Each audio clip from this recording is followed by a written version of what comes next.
জন্য আমাদের সবকিছু ব্যবস্থা করতে হবে? কেন, তোমার মা বাবার জন্য আমার ব্যাংকে কি টাকা ভর্তি আছে? পবিত্র, তুমি এই কথাটা বলতে পারলে?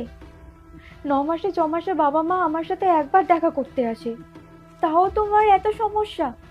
আমি তোমার কাছ থেকে এই জিনিসটা আশা করিনি। আপনি জানেন মা, কতদিন পর আমার মা বাবা আমার সাথে দেখা করতে আসছিল। বাবু, বৌমা সত্যি কথা বলছে? কি হলো, চুপ করে আছিস কেন? উত্তর দে। মা জানেন আপনার ছেলে আর কি কি বলেছে? আমার বাবা মা এই বাড়িতে যখন আসে তাদের পেছনে নাকি তার অনেক টাকা খরচা হয়ে যায়, তার ব্যাংক অ্যাকাউন্টে টাকা থাকে না। আচ্ছা মা, আপনি তো জানেন আমি আপনাকে কতটা সম্মান করি, আর আপনার ছেলে, আমার মা যখন এই বাড়িতে আসে তখন তাদের প্রতি একটু কর্তব্য পালন করতে পারে না বলুন? তুই বৌমার মায়ের সাথে যে ব্যবহার করেছিস, তাহলে তো বৌমা আমার সাথে আজকে এই ব্যবহারটা করে ঠিকই করেছে। তুই ওর বাবা মাকে সম্মান দিতে পারিসনি, তাহলে তুই কি করে আশা করছিস তোর মাকে তোর বউ সম্মান দেবে? তোকে আমি এটা শিখিয়েছি, এই শিক্ষা তোকে আমি দিয়েছি। মা, আমাকে ক্ষমা করে দেবেন।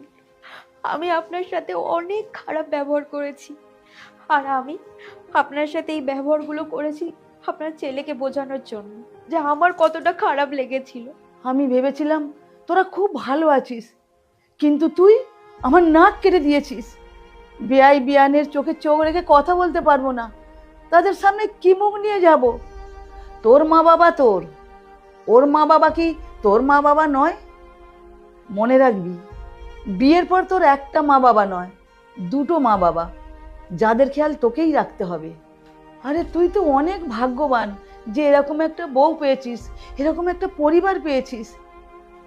বৌমা, আমাকে ক্ষমা করে দাও মা। আপনি কেন ক্ষমা চাইছেন? ক্ষমা তো আমার চাওয়া উচিত।